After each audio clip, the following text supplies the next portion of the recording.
अभी 10 बज गए, अब जाने करते तो भुंसा में चल लीजिए, अब कभी आए, अब नहीं आए, अब अगली होली में आए, अगली होली में। अब रात को 12 बजे तक चीथक रही हो। ये है दुष्श्रुति, दुष्श्रुति अनर्थ दंड। राग देश की कसायों में कितना मन लगता है हमारा सुनने में, मिथ्यात की बातों में कितना मन लगता है, यहां वहां भटकाना और भटकने में कितना मन लगता है, थोड़ा सा अपने मन से पूछना। जिनेंद्र भगवान का मंदिर कम पड़ जाता है तो हम यहां वहां भटक जाते हैं, यहां वहां जहां तहां, मत पूछो कहां कहां हम चले जाते हैं। और पूछो मंदिर, हम कल गए थे, आज तो जा ही नहीं पाए, आज हम उतने चले गए थे, फिर हमारे रिश्तेदार आए थे तो उन्हें लुआ गए थे हम। अरे मिथ्या दृष्टि जीवो, तुम्हें जिनेंद्र भगवान का मंदिर कम पड़ गया, तुम्हें बीतरागी भगवान कम पड़ गए और तुम यहां वहां चले गए। ये है विनाश के कारण, ये है विनाश के कारण। तो ऐसे दुष्श्रुति, राग देश की चर्चाएं सुनना, मिथ्यात की बातें करना कराना, पंच इंद्रियों के विषयों में रागान्वित होना, उनकी बातें करना, पंच इंद्रियों के विषयों में एक एक इंद्री में लोलुपता होने वाले की क्या दशा है बंधुओं। इतना बड़ा हाथी, हाथी कितना शक्तिशाली है और कैसे गुलाम हो जाता है कि स्पर्शन इंद्री की बसीभूत हो जाता है। कैसे पकड़ते हैं इस हाथी को, जंगलों में एक बहुत बड़ा गड्ढा कर दिया जाता है और एक कागज की हथनी बनाकर के उस खड्डे में डाल दी जाती है और ऊपर से कुछ पीपल के पत्ते आदि लगा दिए जाते हैं और महावत कहीं से छुप करके हथनी की आवाज निकालता है या हथनी का मल थोड़ा यहां वहां फैला देता है उसकी सुगंध को, उसके स्पर्श करने के लिए वह हाथी इधर उधर भागता है और उस खड्डे में गिर जाता है। इतना शक्तिशाली है कि स्पर्शन इंद्री के पाने के लिए, और जब उस खड्डे में गिर जाता है तो 2-4-5 दिन उसे खाना पीना सब बंद कर दिया जाता है। जब उसका शरीर शिथिल हो जाता है तब उसे थोड़ा सा खाने दिया जाता है, उसे सलामी करवाने की आदत डलवाई जाती है, अनेक अनेक प्रकार से उससे उसी खड्डे में ये सारे कार्य करवाते हैं और फिर उसके पैरों में जंजीरें बांध दी जाती हैं। एक स्पर्शन इंद्री की गुलामियत के कारण वह हाथी एक खड्डे में बसीभूत हो जाता है, एक अंकुश के बसीभूत हो जाता है। घ्राण इंद्री के स्पर्श, रसना, भौरा, सुगंधी में अपना जीवन समाप्त कर देता है। रसना इंद्री के बसीभूत मछली बंसी में कांटों में केचुए फंसा दिए जाते हैं या आटे की गोली और तालाब में नदियों में डाल दी जाती हैं, वो मछली के गला उसमें फंस जाता है। चक्षु इंद्री में 6 इंद्री जीव पतंगे एक एक इंद्री के वशभूत होकर के संसारी प्राणी विनाश करता है और पंच इंद्रियों के विषयों की बातों में कितना रागान्वित हो जाता है, कितना राग उसके अंदर उत्पन्न हो जाता है। और राग की बातें जब शुरू होती हैं तो कितना समय बीत जाता है उन्हें पता ही नहीं चलता, कितना समय बीत जाता है राग की बातें।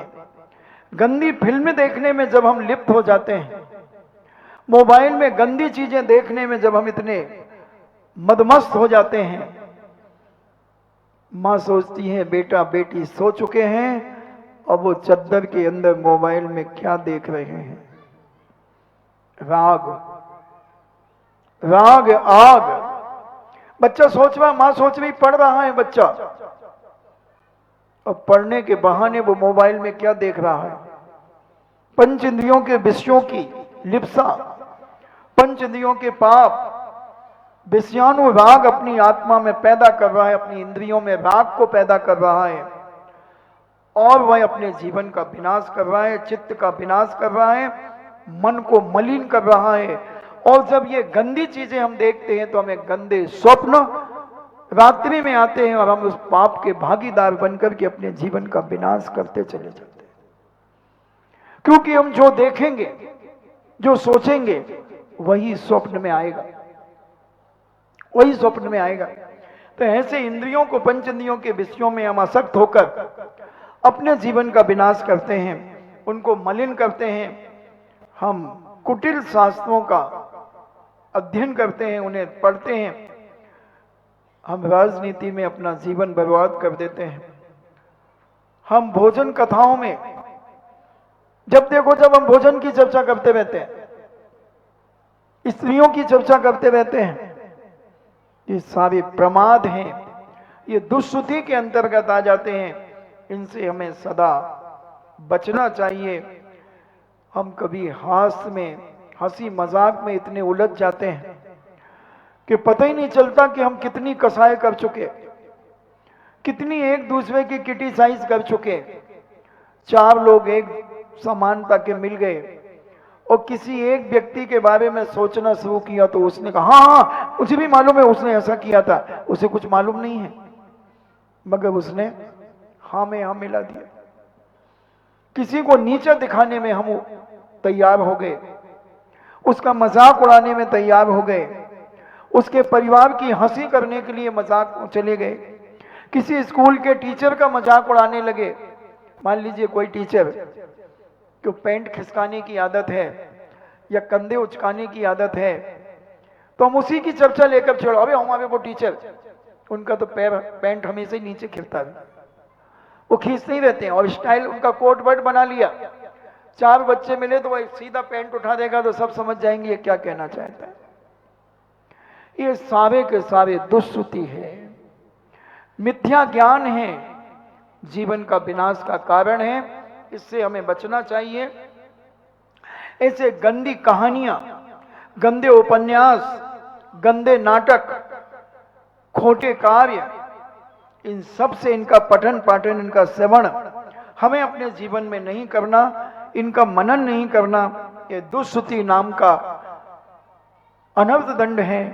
अगर इससे हम बच गए तो हमने बहुत कुछ अपने जीवन में पा लिया। महाराज जी, रस तो इसी में आता है, दशहरी आम से ज्यादा रस, क्या कह रहा हूं, दशहरी आम से ज्यादा रस किसमें आता है?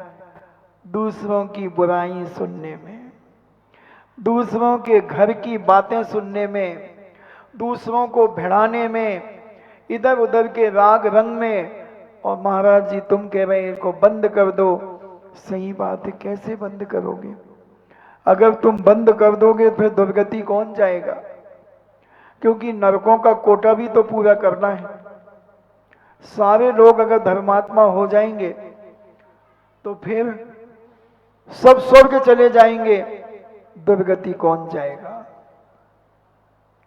कोई बात नहीं, तुम चिंता मत करो, तुम तो स्वर्ग जाओ, तुम अपनी गति तो सुधारो, तुम अपने परिणामों को तो निर्मल करो। कौन क्या करेगा तुम्हें उससे कोई मतलब नहीं। प्रत्येक व्यक्ति अगर अपने जीवन में एक संकल्प कर ले कि मुझे किसी की बुराई नहीं करना, अगर कोई तुम्हें किसी की बुराई सुनाए तो तुम उठ करके वहां से चले जाओ। अगर तुम धर्मात्मा हो, सम्यक दृष्टि जीव हो, जिनेन्द्र के कुल में अगर तुम्हारा जन्म हुआ है तो आज तुम संकल्प कर लो, देखो वो भाई जिसे हम बुराई सुना रहे ना, तो वो उठ के चली, देखो ये कहलाती हैं। अब कौन समझाए बताओ इनको? धर्म की बात नहीं सुनना उनको। भगवान अभी भगे नहीं जा रहे, भगवान तो बैठे हैं।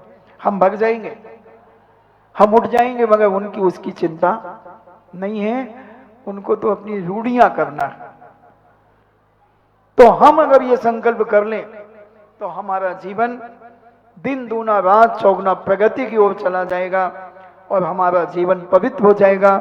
इसलिए दुष्श्रुति से, यानी गलत चीजों से हम बचें, उनको सुनने में अपने आप को बचाएं। ऐसी कोई बात हम अपने कानों में न सुने। अगर कोई सुनाने का भी प्रयास करे तो तुम उठ करके चले जाओ, क्योंकि वो तो दुर्गति जाएगा और तुम्हें भी ले जाएगा। वो सोच रहा कि मैं अकेला नरक जाऊंगा तो वहां क्या करूंगा, तो दो चार और तैयार करो यहां पर, फिर वहां WWF होगा। वो कहेगा मैं तेरे कारण नरक आया, वो कहेगा मैं तेरे कारण नरक आया, और फिर दे शॉट मारेगा, मैं तेरे कारण आया, और असुर कुमार जाति का देव और जाकर के भिड़ाएगा कि हाँ इसने ही तेरे घर की बुराई करके सुनाई थी। वो कहता अच्छा इसने सुनाई थी, तो वो इसके मुंह को फाड़ देगा। नरकों की वेदना, अगर थोड़ा भी भय लग जाए तो आज से संकल्प कर लेना कि किसी की बुराई हम नहीं सुनेंगे, बुराई नहीं करेंगे। जिस स्थान पर बुराई हो रही है उस स्थान को छोड़ करके हम चले जाएंगे, चाहे हमारा कितना भी घाटा हो जाए, मगर उस स्थान पे हम एक सेकंड भी नहीं रुकेंगे। अगर हम अपना कल्याण करना चाहते हैं तो बंधुओं आज संकल्प कर लो, जहां भी बुराइयां कोई सुनाए उससे स्पष्ट मना कर दो, भैया हम मंदिर आए हैं, भगवान का गुणानुवाद करने के लिए आए हैं, स्तुति करने आए हैं, हम किसी की बुराई सुनने नहीं आए हैं। तुम्हें सुनाना है तो भगवान को सुना दो, और भगवान बहरा है, भगवान सुनता नहीं, भगवान के कान ही नहीं है। और तुम्हारे कान अगर तुम्हारे कान में पड़ गई तो तुम्हारी रात खराब हो जाएगी। इसलिए इन सारी चीजों से बच करके अपने जीवन को बचाने का प्रयास करें, ऐसे विशुद्ध परिणाम अपने जीवन में करें कि हे भगवान मेरे परिणामों में कभी किसी के प्रति घृणा भाव ना आए, किसी की उपेक्षा करने का भाव ना आए, किसी के जीवन का विनाश करने का परिणाम ना आए, हर जीव को सहायता देने का परिणाम आए, हर व्यक्ति को उत्थान करने का परिणाम आए, हर व्यक्ति के प्रति करुणा और दया भाव मेरे जीवन में उत्पन्न हो, और इस प्रकार का मैं साहित्य अपने जीवन में पढ़ूं जिस साहित्य के माध्यम से मुझे संसार से वैराग्य उत्पन्न हो, कसाएं छीण हो, कसाएं कम हो, और परिणामों में बड़ी निर्मलता और पवित्रता मेरे जीवन में आए।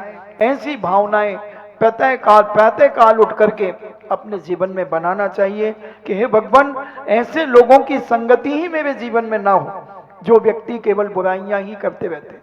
कुछ लोगों की आदत होती है कि वो हमेशा जहर उगलते हैं, उन्हें अच्छाई दिखती नहीं, सज्जन व्यक्तियों की बुराई करते ही रहेंगे वो, बस समझ लेना विनाशकालीन विपरीत बुद्धि। अब इनके विनाश के दिन आ गए, इन्हें दुनिया की कोई ताकत इन्हें सहयोग नहीं देगी, और ये अकेले सड़ सड़ के मरेंगे। क्योंकि जो दूसरों की निंदा करेगा, दूसरों की बुराई करेगा, दूसरों को अपमानित करेगा, ऐसे व्यक्ति का कौन सम्मान करेगा, कौन उसे सहयोग देगा। इसलिए प्रत्येक व्यक्ति आज जो भी मेरी आवाज को सुन रहा है, सुनेंगे, उनसे मेरा कहना है बड़े विनय भाव से, बहुत क्षमा भाव से, कि आज वो कभी भी किसी की बुराई कहीं होती है, एक सेकंड नहीं लगे उठ करके वहां से चले जाना, जय जिनेंद्र करके चले जाना। वो कहे अरे वो तो सुनो, नहीं मुझे नहीं सुनना, क्योंकि मैं अपनी सदगति चाहता हूं। मैं जिनेंद्र के कुल में मेरा जन्म हुआ है, मैं कोई ऐरा खैरा मिथ्या दृष्टि के यहाँ मेरा जन्म नहीं हुआ कि मैं अपना विनाश करूं। मैं तो अपना विकास करना चाहता हूं, अपने जीवन का कल्याण करना चाहता हूं। इसलिए हे माता जी, हे बहन जी, हे भाई, मैं किसी की बुराई मेरे सामने मत करो। अगर आपको करना है अच्छी धर्म की चर्चा करो, दो शब्द धर्म के अगर मेरे कान में पड़ जाएं, वो आप सुना दें, तो मैं आपका बहुत बहुत आभार मानूंगा। और अगर तुमने दो एक शब्द भी अगर मेरे लिए कह दिया तो क्या पता मेरा मन खराब हो जाए, मेरी रात खराब हो जाए, मेरे मन में बुरे भाव आ जाए। एक व्यक्ति हमारे आचार्य श्री के पास आया और कहता है आचार्य श्री वो व्यक्ति आपकी बहुत बुराई कर रहा है, ऐसा ऐसा बोल रहा है। आचार्य श्री कहते हैं भैया वो बोल रहा कि नहीं बोल रहा मुझे नहीं मालूम, मगर तुमने जरूर बोला है। बोलो दोष का भागीदार कौन हुआ? जो बोल रहा वो बाहर क्या कर रहा था मुझे क्या मालूम, मगर तुमने मेरे सामने बोला है तो हम तो तुम्हें जानते हैं कि तुम मेरी बुराइयां कर रहे हो, वो कर रहा कि नहीं कर रहा। इसलिए तुम किसी की बुराई सुनाओगे तो वो पकड़े जाओगे, तुम पकड़े जाओगे। जिसने किए उसको कोई नहीं जानता। इसलिए किसी की भी बुराई करने के पहले या गंदा साहित्य पढ़ने के पहले विचार करना, क्या हमारे पास इतनी ताकत है कि वह गंदा साहित्य, वो गंदी फिल्म हमारे मन को विकृत नहीं करेगी? क्या हमें गंदे स्वप्न पैदा नहीं करेगी? सोचना, जो भी गलत है, आप गलत तो समझते हैं कि गलत क्या है? बताओ, गलत को कौन गलत नहीं समझता? हर व्यक्ति समझता गलत।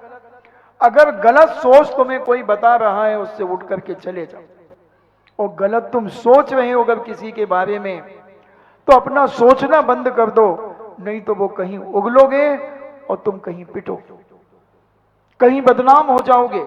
दूसरों का मजाक उड़ाना, दूसरों की क्रिटिसाइज करना, दूसरों को बेइज्जत करना, एक दिन अपने स्वयं के लिए बीज बोना है। कहीं ना कहीं तुम भी बेइज्जती प्राप्त करोगे, कहीं ना कहीं तुम्हारा अपमान होगा, कहीं ना कहीं तुम्हें गाली मिलेगी, मिलेगी, रिप्लाई आएगा। रिप्लाई आए बिना रह नहीं सकता।